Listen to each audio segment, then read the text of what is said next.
You're listening to Grit City Punk! We are Pregnant Dad!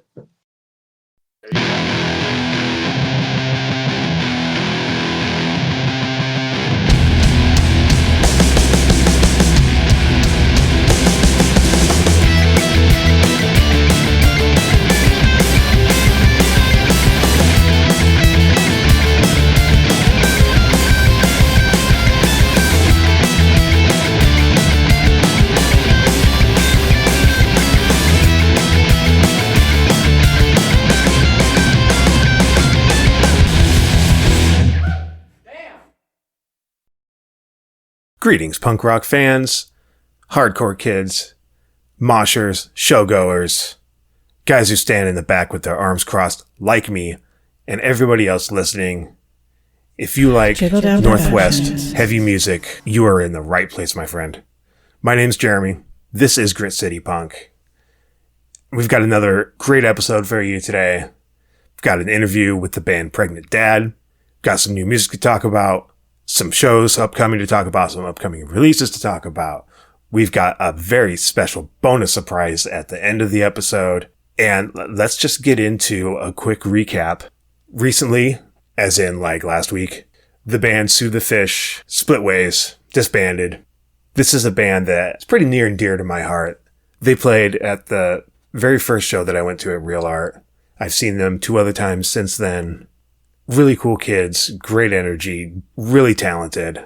Sad to see them not be a thing anymore, but I'm also excited for what individually they will do in the future. As I understand, at least a few of them are working on new projects, so that's good.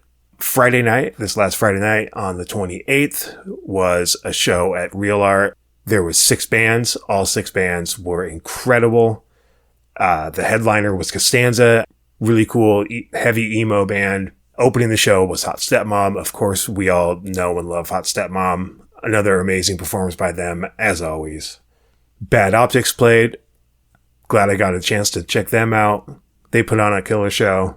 Moon Mother was a band that really surprised me on the bill. Huge shout out to Moon Mother.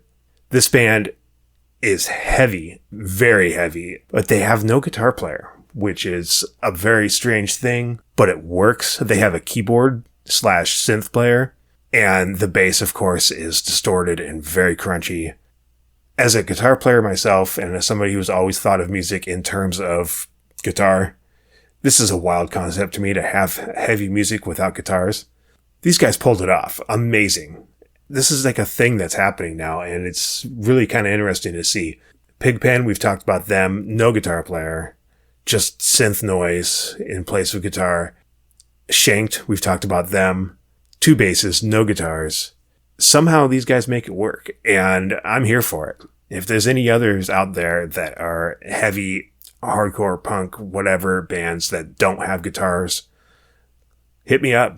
I'm really interested to hear this. This is wild to me. Also on the bill on Friday night was Duos, who put on a really exciting show. Just a 2-piece band, guitars, drums. There was some synth pads at the drum station.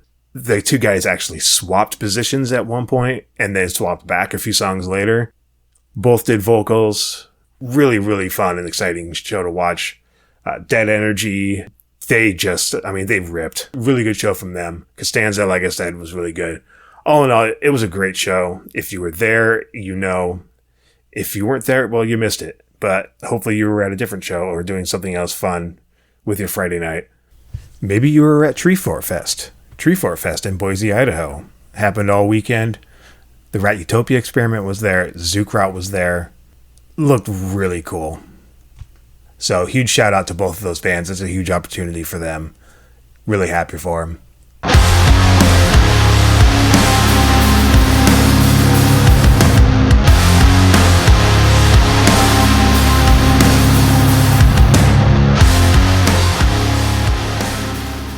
So let's talk about some recent releases. Honestly, kind of a light couple of weeks here. Not very much has dropped in the last couple of weeks, but what has came out has been fire. First up, Evangeline Rae of The Drivers. We talked about her solo project. She released a second single. It's called Oh Autumn. It features Arabella. Really sweet little acoustic song. It's really good. Check it out. The winter is coming. The summer's gone so soon. But something is telling me it's gonna be me and you. Last winter, oh the cold, you told me something untrue. But the spring, oh my dear, the spring gave me you. Oh,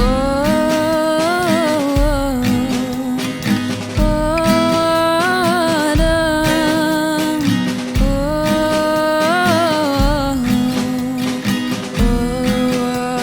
autumn.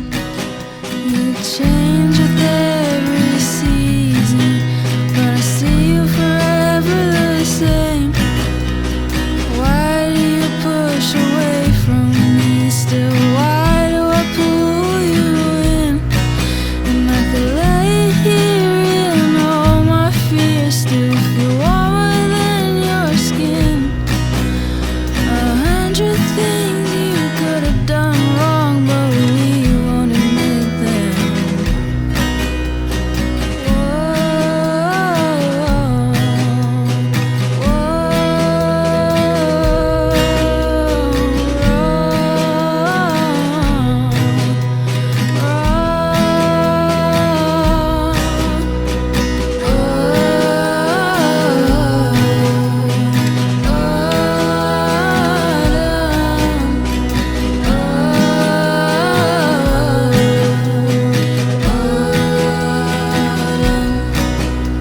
The winter came, but we survived. It's come and gone so many times. I want the rain singing name like it used to. The summer's good, the sky is clear. I see your rays, all my fear. What is next? Where will we go? I am ready to know.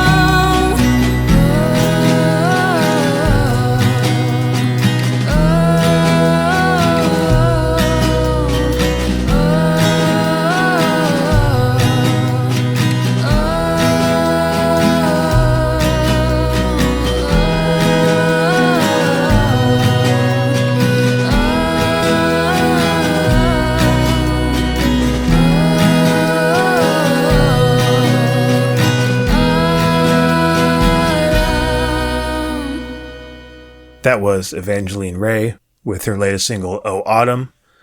Up next, Bad Optics. I teased this last episode. Hadn't come out yet. It's out now.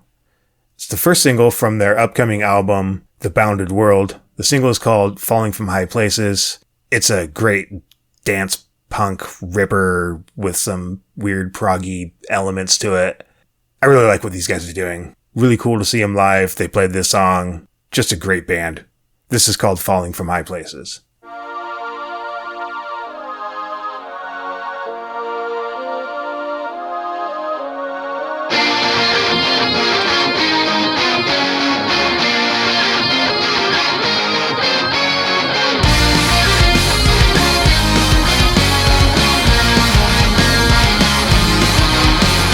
Sing upon the moonlight, all dark like simple, stupid and happy. Pass the muzzle when you need to. Scold me when you feel the need be. Symbols on the edge of the bed. Chairs marching out of her head. Beauty that I never could hold. Was meant to be till I grow cold. Cut away, strip all those feelings out. Muscle and flesh, all that's left after excising. Doubt yourself, you are not worthy of love like the deafening buzz of 1,000 bugs.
Bad Optics, new album coming April 30th called The Bounded World. It's available for pre-order on Bandcamp right now. That first single is out. There will be physical releases as well, so I'm told. Next up, great band out of Seattle called Someone's Daughter. They dropped their debut EP called Property Damage. This is a song called Human Life-Size Doll.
Someone's Daughter, EP Property Damage. Go listen to it. 4 songs, all kick ass. There's a vinyl if you're a vinyl collector or you just really love the band. I'll put the link in the description of the show notes, where you can buy the vinyl if you don't see them at a show. And finally, this kind of falls into the category of new music. The Rat Utopia Experiment just released an EP. Now, the EP is made up of 8 songs. I guess it's an album. It's a compilation of 8 singles that they've previously released over the last 2 years. It is available on CD. You can buy that on their Bandcamp. I'll link that in the show notes. So nothing new here, but the packaging on the CD is sick. And it's just nice to finally have all these songs in one place. I myself am a huge album guy. I don't particularly like just having loose singles floating all over the place. You know, show me a few singles. Let me know what the album sounds like. Give me the album. I'm good. Got a few loose singles floating around, not attached to an album. Cool. But I mean, hey, to each their own. But I'm just happy to have these great Rat Utopia songs in one place. Go buy the CD now on Bandcamp, or if you see them at a show, also buy some shirts and stickers from them and stuff. They've got some cool merch and more new music coming up. But I'll just go ahead and play one of their songs right now. This is The Rat Who Barked.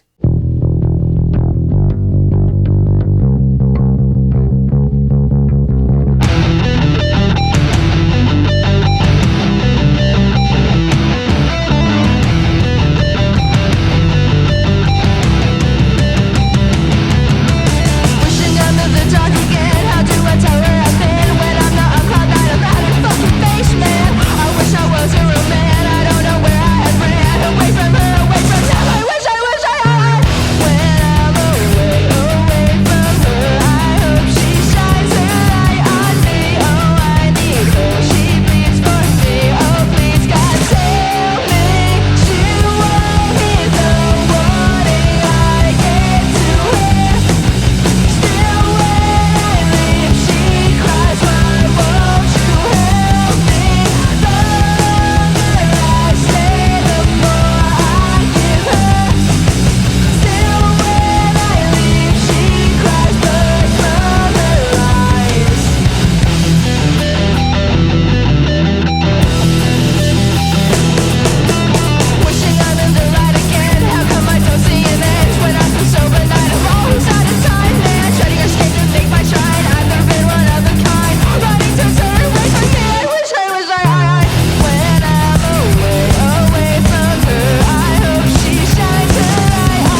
Hey, what's up? It's Erik, your Grit City Punk Hardcorrespondent. You like what I did there? Hardcore correspondent? No? Okay, fine. Let's talk about a few releases that have dropped so far this year. The first one I need to mention is Street Policy from Portland. Last year, they dropped an EP that I absolutely loved, and just a few weeks ago, they released a new 2-song single called No Risk, No Reward. If you like beat down, heavy hardcore, and just general tough stuff, you've got to give this a listen. I'm really into it. Speaking of tough stuff, these fucking hands dropped a 2-song split with Shell Shock in February, and I'm going to get to Shell Shock in a minute, so just hold on. But if you haven't listened to these fucking hands, they're also from the Portland area, and I don't know what's in the water down there, but fuck, just put it in the water everywhere, because this is hard. You need to get on your Nike Air Max 90s and some camo pants for this one. All right, let's keep it in Portland and talk about Shell Shock now. Every time they drop something new, I can always count on Jeremy sending me a link, and I was really stoked to hear this latest release because it's a full 6-song EP, their most substantial release so far, and I've got to say, the production is killer, the music is mean, and their continued evolution is apparent. Bands like this are the next generation of hardcore, so get with it or get left behind. Just, you know what, actually, just turn this off and go listen to the song Pretty Face, because it's fucking great. Maybe I should just move to Portland, or we could talk about some Washington hardcore. In February, Land Lost from Tacoma and End of Days from Seattle dropped a split, with each band contributing 2 songs, both of them bringing that 90s metallic hardcore sound. I would say the Northeast sound, but I guess we had Undertow out here kind of doing that same thing back then, and other bands, of course. Either way, if you like that kind of stuff, this is dope, and you should give it a listen. I also want to talk about another Tacoma band called Denial of Life. Now, they've been out here doing the crossover thing for a minute, since before hardcore was cool again, and goddamn it, it shows. They dropped a new single called 1000 Prayers earlier this year, and if you like thrashy hardcore you can skate to, I suggest you give it a listen. Now, a couple of weeks ago, I actually got to see them open for Comeback Kid in Seattle, and they're fucking great. I mean, they were so good that I wasn't sure if this was a local band or part of the touring package at first. Every band on the bill was good. I mean, especially some of my favorites. I love Koyo. Des Madre was great. Comeback Kid, of course, was great. But I would say Denial of Life set was tighter and sounded better than some of the touring bands, which is wild and awesome. Good job. Okay, one last thing. Let's talk about Shanked. Now, I've always personally had a soft spot for power violence, stuff like Weekend Nachos and Snakes and Spine, and of course, Spaz. Now, I bring up Spaz specifically because Shanked clearly uses that formula as a template. They released an album called Tacoma Power Violence at the beginning of the year, and it's all the things you might expect from an album with that kind of title. You've got that raw and messy production, tongue-in-cheek song titles and lyrics, short-ass songs, and multiple vocalists trading off. It's a pretty fun release, and I'm glad power violence is alive and well in the Pacific Northwest. They're even poking fun at the hardcore scene a little. Also, hey, if anybody wants to start a straight-edge power violence band called Streets of Rage, hit me up, because I'm definitely down for that. All right, that's going to be it for me right now, but if you're in a band, let us know. We want to hear what you're doing. And if you're not in a band, get out there, listen to your local bands, go to shows, buy merch, take photos, make music-related content, whatever you got to do, just get involved, because no matter how big or small, your contribution makes a difference. Hardcore isn't just about the bands or the music. It's about the scene. It's about the ethic. It's about that DIY attitude. And there's no better time to get involved than right now.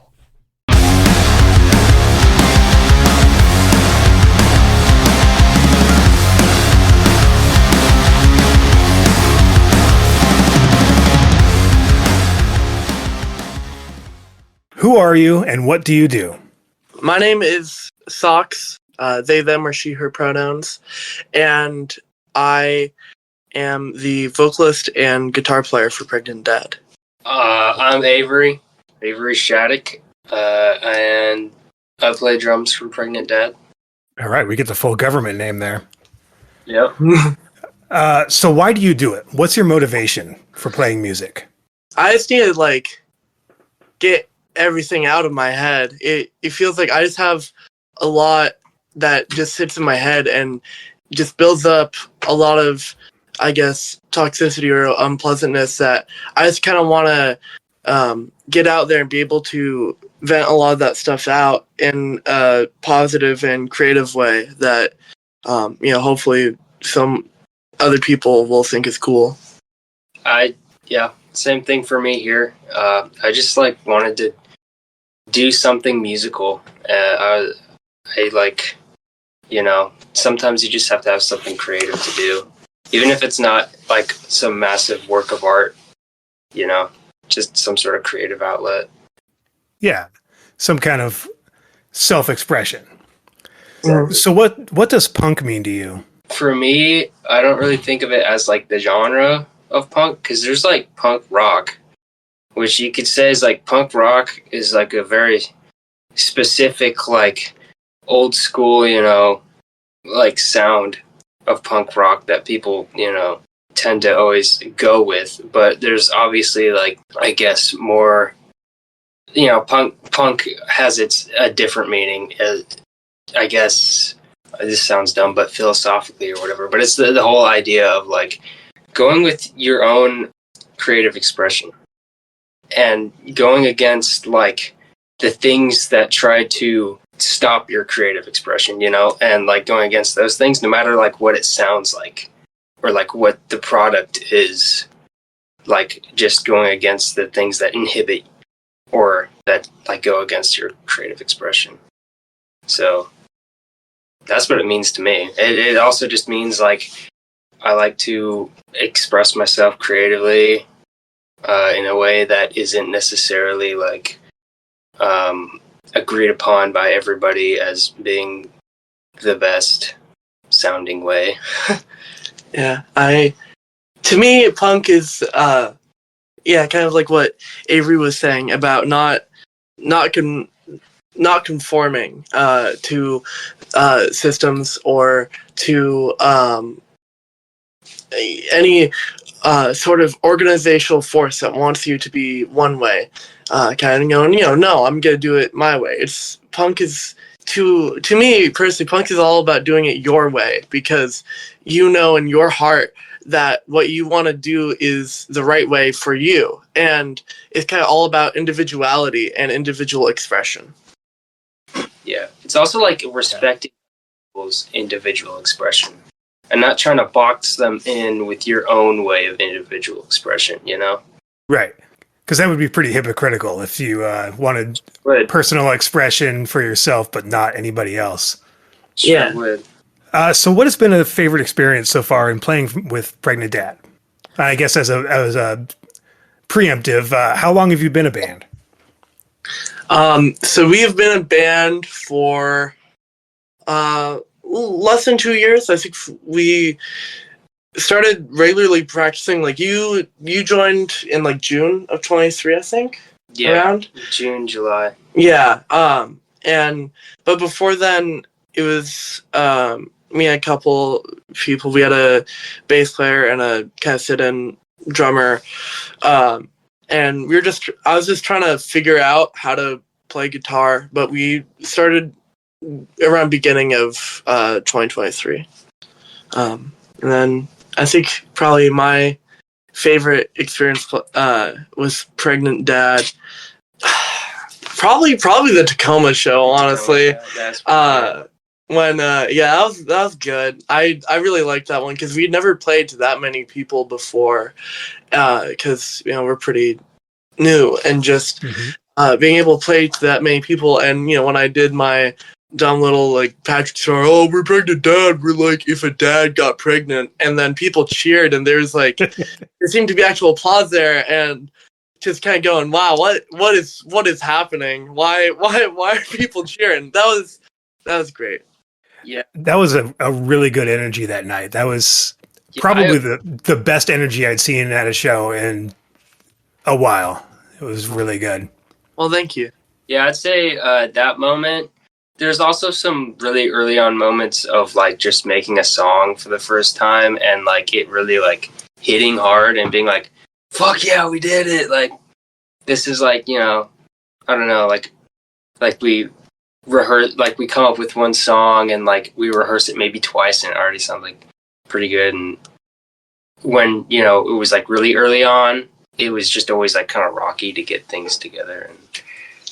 And when that happens, it's always like always nice, like always like really memorable. So tell me about a memorable experience watching another local band.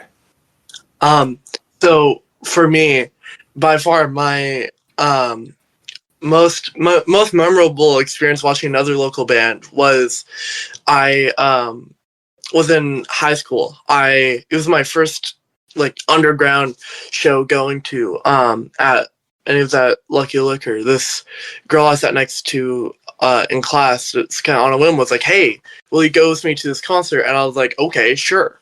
I didn't know what to expect. I didn't even really know what was happening. And I was like, okay, sure. Yeah, we're going to go into this dive bar and watch some bands play music. I had no idea that the scene existed. And we saw some like really great bands. But I remember specifically seeing LD50 and this big guy with long hair, just like goes in the microphone, "This song's about eating your boss!" And I'm like, oh, dude, awesome!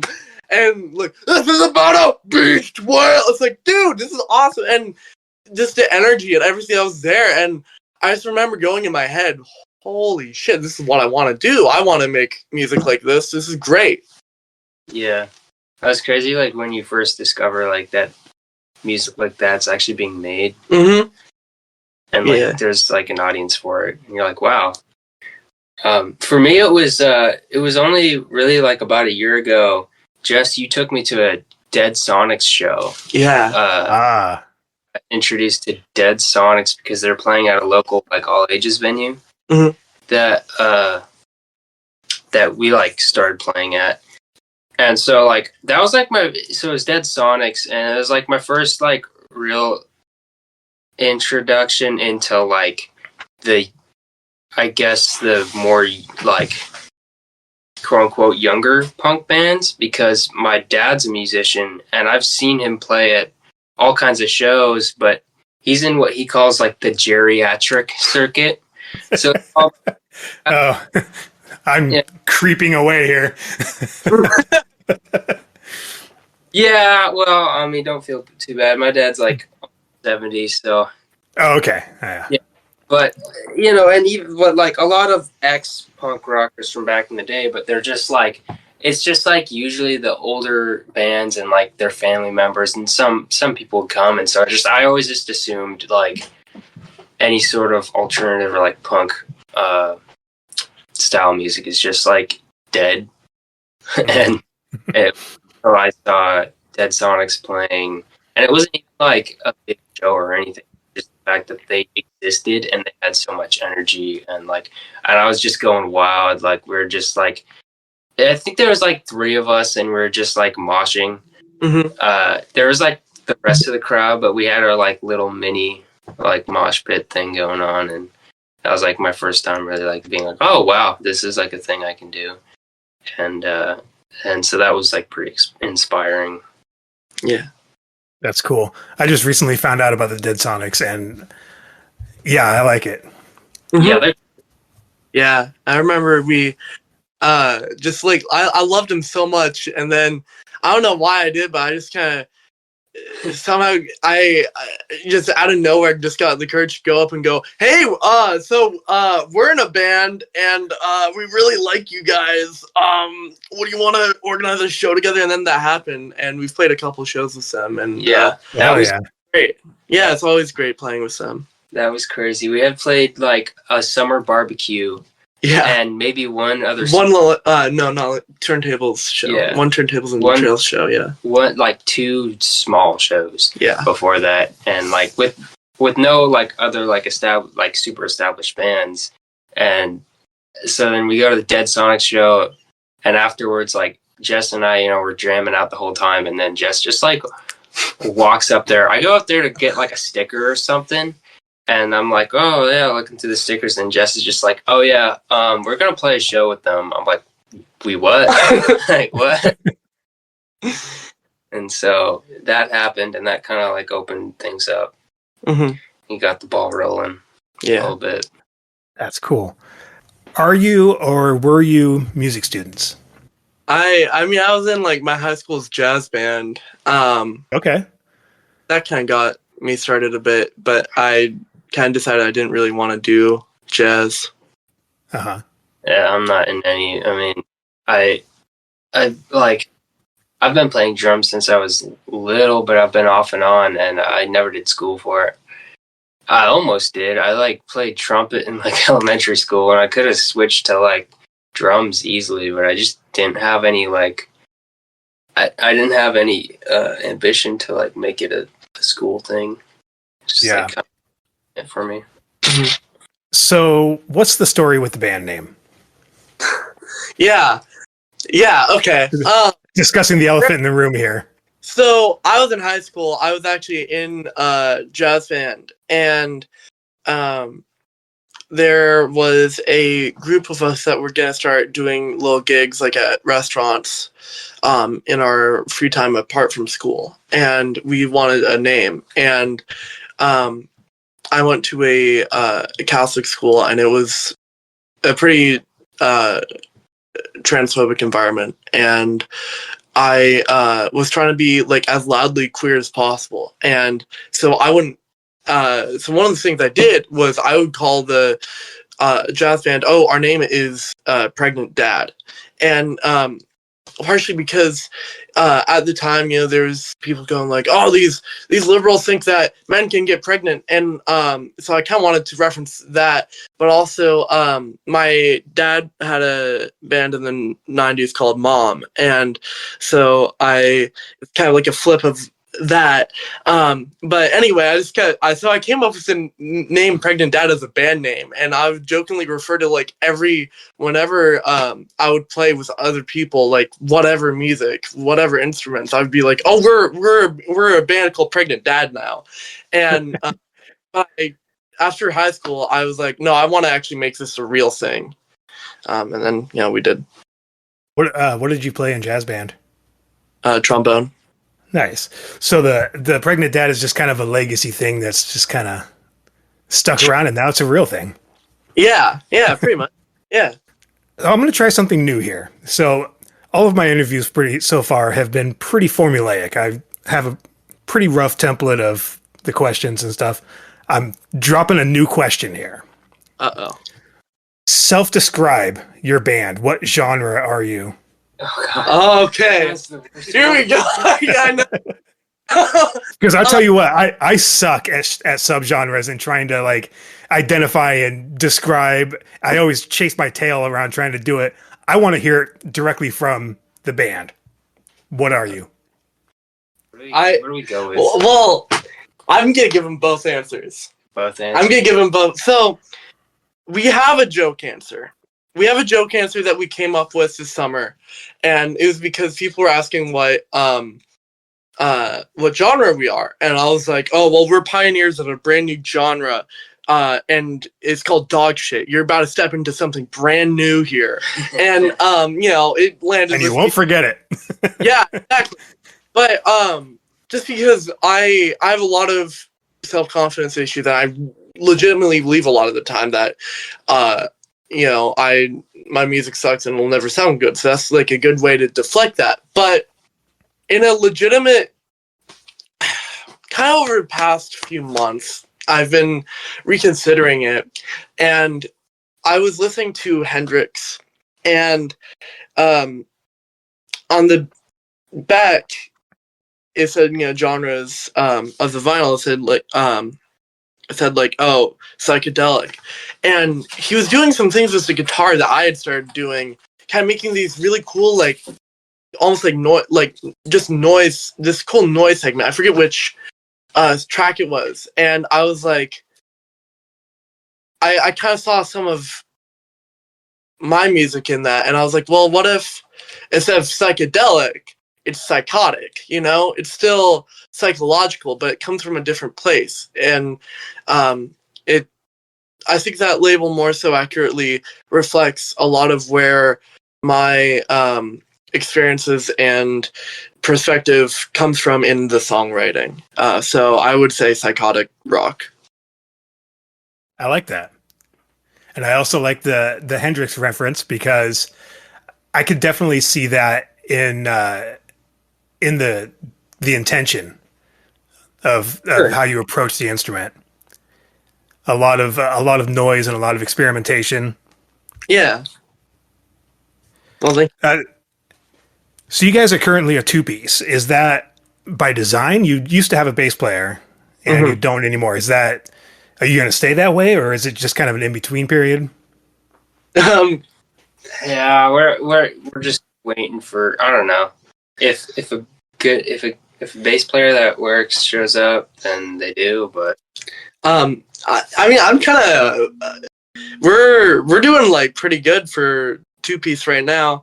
Our bass player did move away, but she, like, there's a possibility that she might come back, so we're kind of waiting until we hear anything definitive on that before we really sit down and make a decision on, do we want to pursue another member, because a lot of it is also like kind of interpersonal relationships and dynamics. I feel like play a big part in making music, especially when a lot of your lyrics are spilling your guts. So yeah, for sure. I kind of just want to like hold off for a bit until we actually make a decision, but who knows right now. We're not completely sure if we'll have another bass player. I kind of want one, but we'll see what happens with that. I think with your splitter setup right now, it's like it's sounding good. At least, for a two-piece. Yeah, I didn't think you guys were lacking in any way live.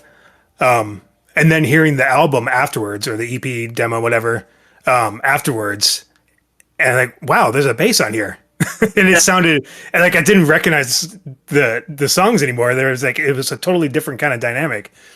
But it certainly didn't sound like you were missing anything playing live. Yeah, we want to record some new stuff, just because that EP, that was the first year we had been a band, and we just kind of wanted to record something. We wanted to. We had written 5 songs in that 1 year of being together, and we were like, yeah, let's just record it. But we were kind of on a time crunch, because in a couple weeks, our bass player was moving. So as a result, I'm not the most like happy with how it turned out. I think some of it sounds pretty decent, but I definitely, especially because we've developed kind of a new sound. We want to get back to recording some stuff. Yeah, I'd like to hear the new evolved sound. So you kind of touched on this a little bit earlier, but was there a song, a band, or an event that radicalized you? And kind of as a side or similar question, what made you decide ultimately that you wanted to play music? So I look at this as a triangle of inspiration for me. in one corner we have local bands that I saw, and I was like, wow, this is mind-blowing that there are people here. Free Tampons, LD50, and Turian are like the big 3 in my mind of that. It really pushed me to go make this myself. And then there is slightly after that, I started listening to Nirvana and Kurt Cobain and his music, and really engaging and connecting with how Kurt Cobain like approaches the guitar, how he approaches songwriting, and going like, wow, I really like the energy and the vibes of these local bands, and then kind of head in a similar direction that Nirvana does. And then the third little corner I have is something that it definitely radicalized me, is looking at bands like Guns N' Roses and Metallica, and which I view as kind of the epitome of straight dude cock rock, and going, I don't want to be that. I don't want to be this really clean, like, hot dog, like I don't want. I want to be authentically like myself and not be this, marketable, approachable thing. Yeah, like the marketable form of rock, of like intense. Yeah. Just like, I don't know. Yeah, I think for me, I kind of grew up like a rock dad, so I always had like a lot of influences. I remember him playing me like Nevermind the Bullocks when I was like 12. Wow. And then like I didn't really like much punk rock after that because I thought I just like couldn't the hardcore shit. And I listened to X when I was 14. I really like X. They really made me like do something musically. And then what else? I guess the things that like started like really making me feel like I should start playing music, like getting me into like the mindset of being creative, was when I was in senior year of high school. I listened to a lot of, my sister got me into Tool. I got into that and I really liked the concepts that, Maynard talks about. And then also Alice in Chains. Yeah. Like, listen to Alice in Chains. That just like got me like pumped up and just like, I saw the poster. Really fired up. I don't know, make rock. Like that was just like, I don't know, like Alice in Chains probably would be like the main thing for me, I think. But there's other bands, obviously, Tool, Nirvana too, and then older bands. Minor Threat actually did like really, that was actually one of them. I remember just like working a lot, like, I was working, full time at the wood mill, and then like I would just like listen to Minor Threat, and I felt like I was the only like punk dude there because there's a bunch of like, I don't know, it's a wood mill in Washington, so yeah, I work in the wood industry also, so I know. Stereotype, yeah, so yeah, and just like feeling like, I don't know, like this, having something that like really spoke to me and made me feel confident in who I was as shit, and like listening to like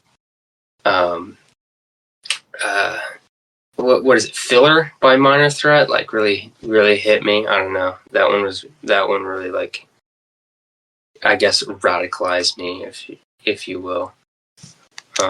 And then like just shortly afterwards, my sister comes to me and she goes, you want to drum for my band Pregnant Dad? And I was like, yeah.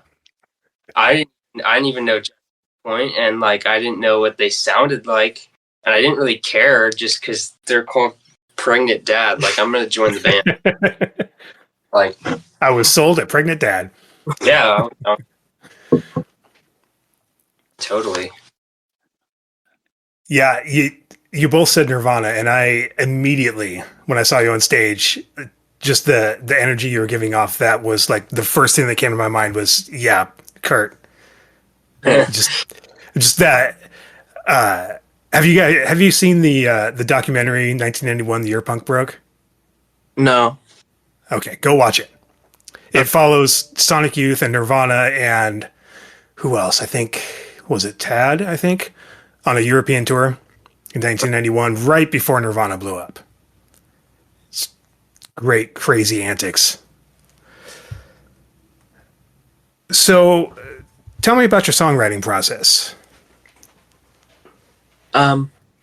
Well, usually, what happens is I'll come up with something at home, and usually I kind of start with a feeling or something I want to write about. But usually I start with the emotion first, and then I try and translate that emotion into chords. And then out of that chords, then I can write something associated with that feeling. And then the words kind of come more into focus. And then I'll have like a very rough draft. And then we take it to the studio and then come up with a drum part and finalize the guitar. And then I'll kind of rewrite the lyrics after we finalize the instrumentation and I have a better idea of what I want it to be about. But usually I try to write about kind of like this might sound a little tacky, but I've been really inspired by of all things parables in the Bible. And how they talk about one thing, but really it means another thing. And a lot of times it's about, it's all about God. But I kind of was really interested in how it takes one thing, but really it's saying another thing, which is it connects back to God. So I'm like, well, what if I write a story about, for example, Clayman. Clayman is about a witch who makes a fertility token who that will impregnate her and create evil children. But it's about at its core, it's about being stuck in a relationship that makes you feel like you're only a object to another person. And trying to get out of that and having all your thoughts and your needs and everything just beaten out of you and beaten down, and which, ties back to, personal experience. But that's kind of the process. Kind of taking the Bible is a good example of that kind of literature, but you could take that back to any kind of myth or fairy tale and they all kind of do the same thing. Yeah. So tell me about some other local bands in your scene that you'd like to shout out that you think people should know about. Flea Mail for sure. Flea Mail for sure right now. Yeah. Let's shout out Flea Mail. Flea Mail's great. They so I'm pretty sure I think it's their drummer was the vocalist for this other local band, Sailing Camp, that disbanded about a year ago. And we're playing a show with him on the 20th. I forgot. I forgot Victor. Yeah. So, we're playing with Flea Mail on the 20th. I was going to ask. Yeah. But Flea Mail's great. They're great feminist punk group.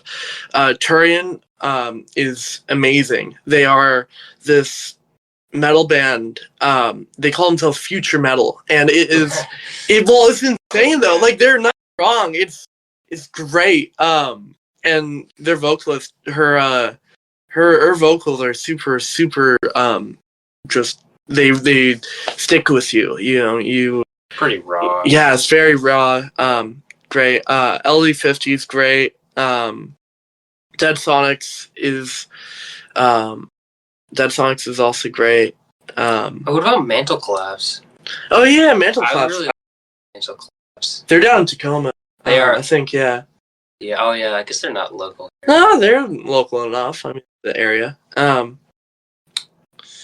We've had a decent amount of bands kind of either like go on hiatuses, scene drama or personal things or break up. So I'm trying to think of bands that are currently like non hiatus or yeah. I think Shudder. I don't know if they're still around, honestly. There hasn't been a lot of activity from them, but I remember they seeing them a few times and they were also really great. I don't know if I've said Free Tampon. They just got back from a break. They're another great local punk band. But, yeah. There's a hardcore band called Bad Image. Yes. Bad Image. Actually, I was listening to their album on the way home from work today. Yeah, that's Awesome. actually my roommate's former coworkers in that. So I found out about it, and I went to a show of theirs. Saw them, and Spur was another hard band. They were really What good. was the last one? Spur. Spur. Okay. You know what, Spur? I don't know. I saw them. I saw them once. So, but I thought they were both really tight. So, yeah, shout outs to them. Another one, Gender Envy. They're great.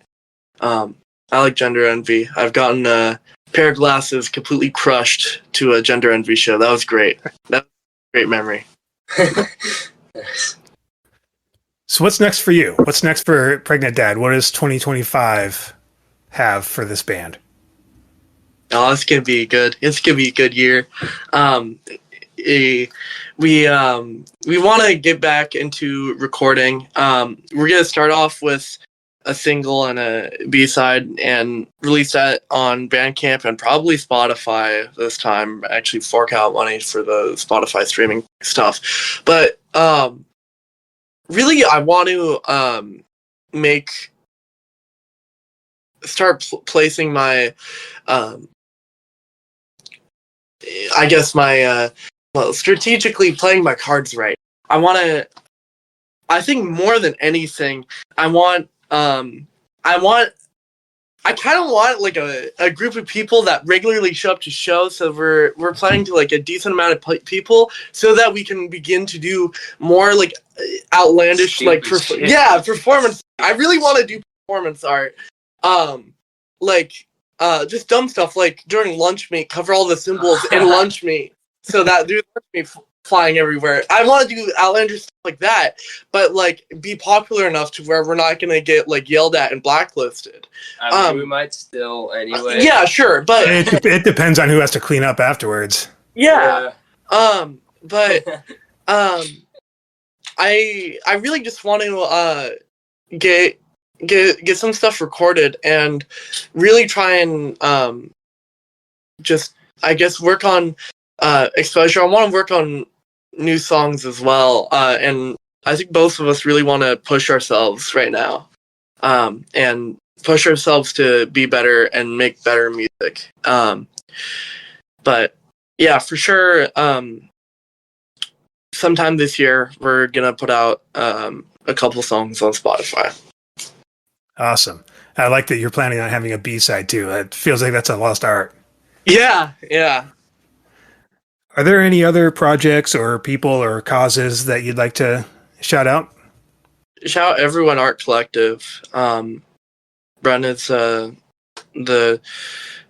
Everyone is the name of the art collective, and I think they're kind of just getting started, but they're putting together this multidisciplinary multimedia show on the 20th to protest the inauguration, and we're playing, Females playing, and got some great visual artists as well, but it just seems like it's going to be a good collective of artists, young artists, in the Seattle area. Yeah, that does seem cool. I like the concept of an artist collective that isn't single focused into one discipline, but to have musicians and visual artists and like poetry and all that stuff. Yeah, to have all of those people working together, or at least associating and doing events together. I think that's really cool. Yeah. I'd like to see a lot more of that. Okay, well, I think unless you guys have anything else, I think that's a wrap. All right. Yeah, I think that's good. Yeah. Cool. Well, thank you so much for hopping on the show, and I'm looking forward to seeing you guys again. Awesome. Thank you for having us. Pregnant Dad has a demo on Bandcamp. They are currently cooking up new music. This is a live version of their song Alleged Allegations.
Coming up this weekend, some huge shows happening. There is a National Parks benefit show at the Gravel Pit in Tacoma on Saturday, April 5th with Torch, Gilded Lily, Star Matriarch, Good Vibes Brigade, and Reagan Lilani. There's a $10 suggested donation. All proceeds will go to the National Park Fund and the Parks Foundation. That's at the Gravel Pit on Saturday, the 5th.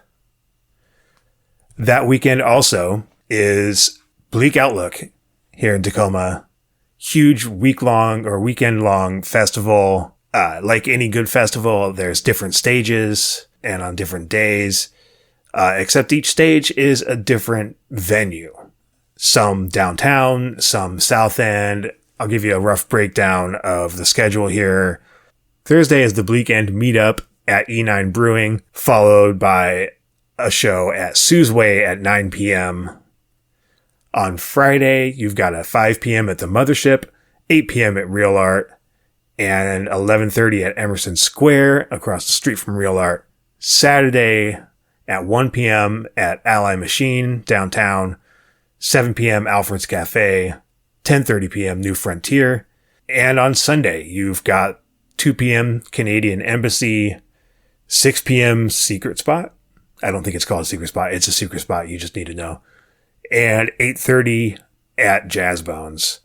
I'm not even going to list all the bands. There's so many bands, mostly heavy punk, hardcore. There's bands from the Northwest. There's bands from all over the country. In particular, at Ally Machine on Saturday, there is local band The Coolers, Portland band Amusement, and a band called Body Farm that comes from Pennsylvania, Ohio, Pittsburgh, Ohio. Sure, we're going to call it Pittsburgh, Ohio. You may have heard them on a split with Dry Socket early last year.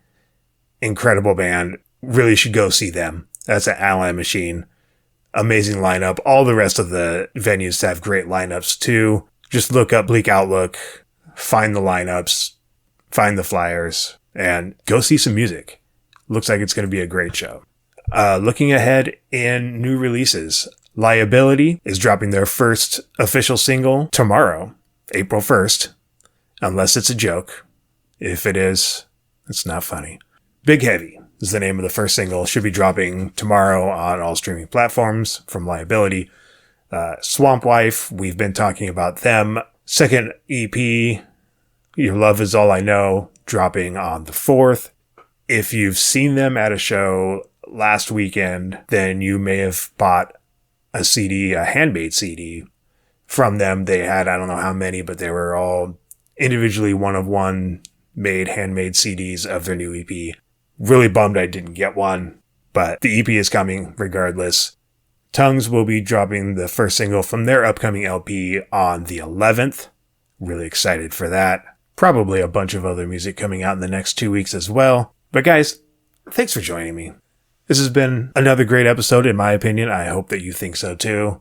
We've got more coming in the future. I've been recording new interviews. I've got another handbook for the recently DIY coming up. A lot of cool stuff. Go check out my YouTube. I just uploaded a bunch of songs from Friday's concert. There's a lot of videos of a lot of bands. So go check that out. It's in the description. Check out all the bands that I mentioned. Go see some shows. Have some fun. Listen to some music. Hang out with your friends. Take care of the people around you. And I'm going to leave this episode off with a very special treat. An artist by the name of Star Matriarch has a new album coming sometime in the summer. I don't think there's a firm date on that yet. The first single will be released on April 8th. It's called Interchangeable. But you, my friends, listeners of this show, are going to hear that single, Interchangeable, from Star Matriarch, here on this show right after this.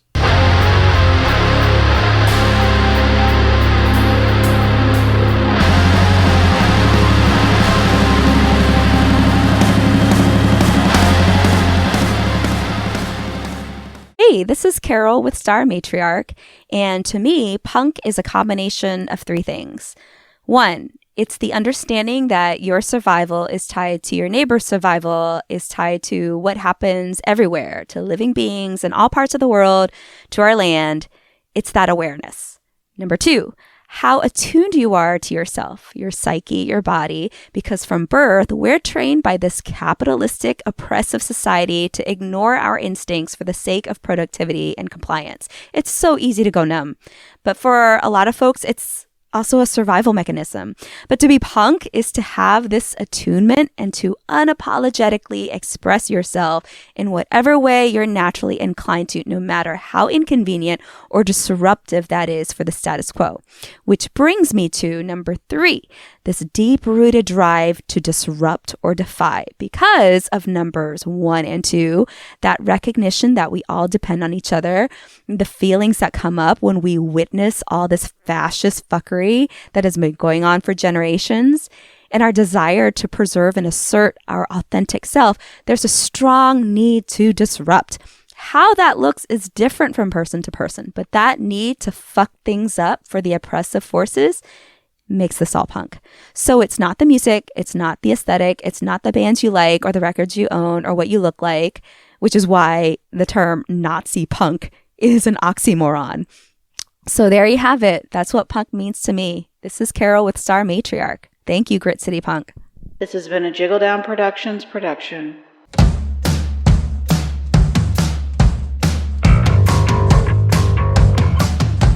You wanted to know where my family is from.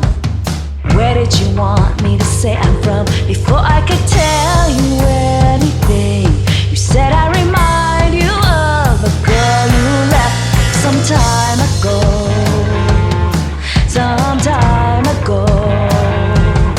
Sometime back in 66, in the alleyways of Saigon. You know it's called Ho Chi Minh now. The shit, yeah, I know what makes you think I wouldn't know.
touch and feel. I'm happy to be interchangeable. 'Cause I got the look and the face and the hands, and I know all about your fantasies. I'm happy to be interchangeable. But you're paying for it, baby. Look, you brought all of that cash in your hand, and you want the right touch and feel. I'm happy to be interchangeable. But you're paying for it, baby. She knew that you came from the US of A, that you nobody's playing your skin. Right as the moon in a mid-autumn sky. But you're paying for it, baby. She wanted to be in the US of A, to be nobody's playing your skin. Right as the moon in a mid-autumn sky. But you're paying for it, baby. If you guys can record a little intro thing, just kind of like, this is Grit City Punk, or you're listening to Grit City Punk, you could introduce yourselves or not, or you could do something fun with it, or just whatever. Okay. Let's see. So how about you go, you're listening to, and then I say Grit City Punk, and then you go, and we are, and then I say Pregnant Dad. Sure. Yeah, sure, go. Do we do that like on the call right now? Or Yeah. do we... Okay, yeah. All right, here I go. You're listening to Grit City Punk! We Are. Pregnant Dad! There you go.